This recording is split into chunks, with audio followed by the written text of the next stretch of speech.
ডিসেম্বৰত দুদিনীয়া কাৰ্যসূচীৰে অসমলৈ আহিব প্ৰধানমন্ত্ৰী নৰেন্দ্ৰ মোদীয়ে প্ৰধানমন্ত্ৰীগৰাকী অসমলৈ আহিব কেইবাটাও কাৰ্যসূচীৰে আৰু অসমবাসীয়ে বিচাৰি থকা দীৰ্ঘদিনৰ পৰা বিচাৰি থকা দুটাকৈ বৃহৎ উপহাৰ লাভ কৰিব ৰাজ্যৰ মুখ্যমন্ত্ৰী ডক্টৰ হিমন্ত বিশ্ব শৰ্মাই বৃহৎ মন্তব্য কৰিছে এই মুহূৰ্তত লৈ অহাৰ চেষ্টা কৰিছো সবিশেষ তথ্য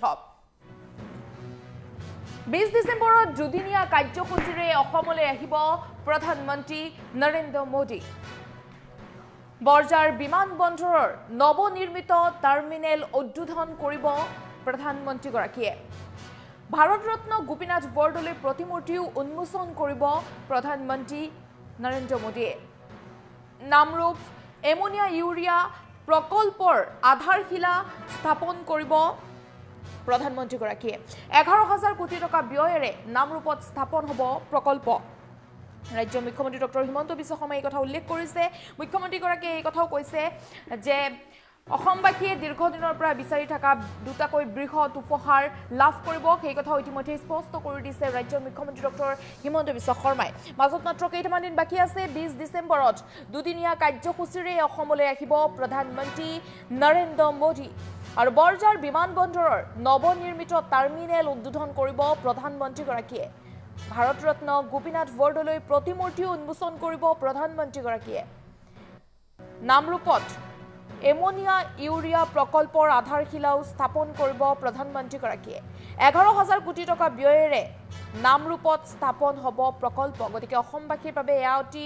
ভাল খবৰ বুলি ক'ব লাগিব ৰাজ্যৰ মুখ্যমন্ত্ৰী ডক্টৰ হিমন্ত বিশ্ব শৰ্মাই ইতিমধ্যে বৃহৎ মন্তব্য কৰিছে প্ৰধানমন্ত্ৰীগৰাকী আহি আছে মাজত মাত্ৰ কেইটামান দিন বাকী আছে 20 ডিসেম্বৰত দুদিনীয়া কাৰ্যসূচীৰে অসমলৈ আহি আছে বহুকেইটা কাৰ্যসূচী তেখেতে হাতত লৈছে অসমলৈ আহি বহুকেইটা কাৰ্যসূচী কৰিব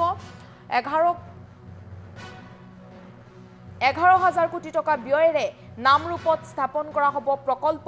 মাজত মাত্ৰ কেইটামান দিন বাকী 20 ডিসেম্বৰত দুদিনীয়া কাৰ্যসূচীৰে অসমলৈ আহিব প্ৰধানমন্ত্ৰী নৰেন্দ্ৰ মোদী আৰু অসমবাসীয়ে বা অসমৰ ৰাইজে বিচাৰি থকা বহু দিনৰ পৰা দীৰ্ঘদিনৰ পৰা অসমৰ ৰাইজে বিচাৰি থকা দুটাকৈ বৃহৎ উপহাৰো লাভ কৰিব বুলি ৰাজ্যৰ মুখ্যমন্ত্ৰী ডক্টৰ হিমন্ত বিশ্ব শৰ্মাই উল্লেখ কৰিছে 20 ডিসেম্বৰত যেহেতু দুদিনীয়া কাৰ্যসূচীৰে অসমলৈ আহিব প্ৰধানমন্ত্ৰীগৰাকী বৰজাৰ বিমানবন্দৰৰ নৱনিৰ্মিত টাৰ্মিনেল উদ্বোধন কৰিব প্ৰধানমন্ত্ৰীগৰাকীয়ে আৰু ভাৰতৰত্ন গোপীনাথ বৰদলৈ প্ৰতিমূৰ্তি উন্মোচন কৰিব প্ৰধানমন্ত্ৰীগৰাকীয়ে নামৰূপত এমোনিয়াৰ ইউৰিয়া প্ৰকল্পৰ আধাৰশিলাও স্থাপন কৰিব প্ৰধানমন্ত্ৰীগৰাকীয়ে 11,000 কোটি টকা ব্যয়েৰে নামৰূপত স্থাপন হ'ব প্ৰকল্প ৰাজ্যৰ মুখ্যমন্ত্ৰী ডক্টৰ হিমন্ত বিশ্ব শৰ্মাই বৃহৎ মন্তব্য কৰিছে মুখ্যমন্ত্ৰীগৰাকীৰ মন্তব্য আছে এই মুহূৰ্তত মন্তব্য আগবঢ়াইছে নৰেন্দ্ৰ মোদী আহিব গুৱাহাটী বিমানবন্দৰ মুকলি কৰিব আৰু নামৰূপত 12 লাখ মেট্ৰিক টনৰ এটা ইউৰিয়া সাৰ কাৰখানা তেখেতে আধাৰশিলা স্থাপন কৰিব দুইটা কামে অসমৰ উন্নয়নৰ লগত জড়িত বিকাশৰ লগত জড়িত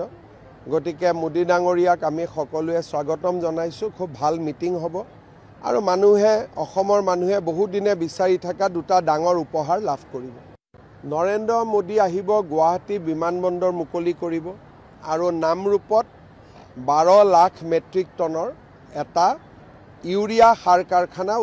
তেখেতে আধাৰশিলা স্থাপন কৰিব দুইটা কামে অসমৰ উন্নয়নৰ লগত জড়িত বিকাশৰ লগত জড়িত গতিকে মোদী ডাঙৰীয়াক আমি সকলোৱে স্বাগতম জনাইছো খুব ভাল মিটিং হ'ব আৰু অসমৰ মানুহে বহু দিনে বিচাৰি থকা দুটা ডাঙৰ উপহাৰ লাভ কৰিব নৰেন্দ্ৰ মোদী আহিব গুৱাহাটী বিমানবন্দৰ মুকলি কৰিব আৰু নামৰূপত 12 লাখ মেট্ৰিক টনৰ এটা ইউৰিয়া সাৰ কাৰখানা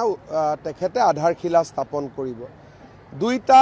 কামে অসমৰ উন্নয়নৰ লগত জড়িত বিকাশৰ লগত জড়িত গতিকে মোদী ডাঙৰীয়াক আমি সকলোৱে স্বাগতম জনাইছো খুব ভাল মিটিং হ'ব আৰু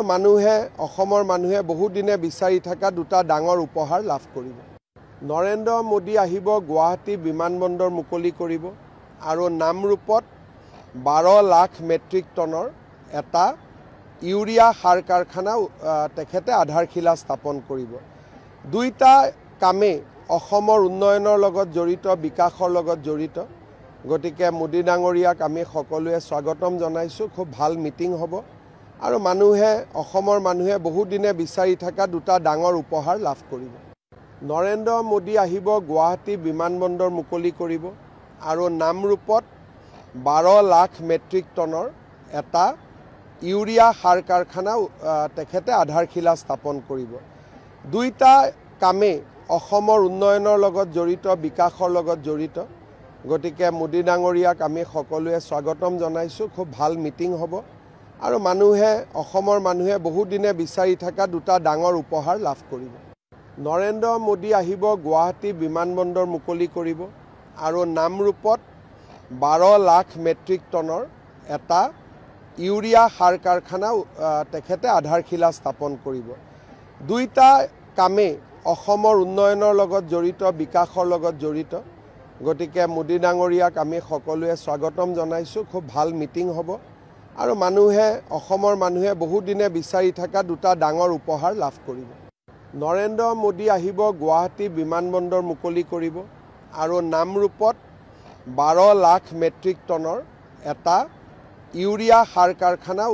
তেখেতে আধাৰশিলা স্থাপন কৰিব। দুইটা কামেই অসমৰ উন্নয়নৰ লগত জড়িত, বিকাশৰ লগত জড়িত। গতিকে মোদী ডাঙৰীয়াক আমি সকলোৱে স্বাগতম জনাইছোঁ। খুব ভাল মিটিং হ'ব আৰু অসমৰ মানুহে বহুদিনে বিচাৰি থকা দুটা ডাঙৰ উপহাৰ লাভ কৰিব। নৰেন্দ্ৰ মোদী আহিব, গুৱাহাটী বিমানবন্দৰ মুকলি কৰিব আৰু নামৰূপত 12 লাখ মেট্ৰিক টনৰ এটা ইউৰিয়া সাৰ কাৰখানা তেখেতে আধাৰশিলা স্থাপন কৰিব। দুইটা কামেই অসমৰ উন্নয়নৰ লগত জড়িত, বিকাশৰ লগত জড়িত। গতিকে মোদী ডাঙৰীয়াক আমি সকলোৱে স্বাগতম জনাইছোঁ। খুব ভাল মিটিং হ'ব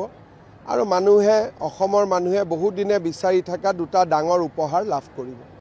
নৰেন্দ্ৰ মোদী আহিব, গুৱাহাটী বিমানবন্দৰ মুকলি কৰিব আৰু নামৰূপত 12 লাখ মেট্ৰিক টনৰ এটা ইউৰিয়া সাৰ কাৰখানা তেখেতে আধাৰশিলা স্থাপন কৰিব। দুইটা কামেই অসমৰ উন্নয়নৰ লগত জড়িত, বিকাশৰ লগত জড়িত।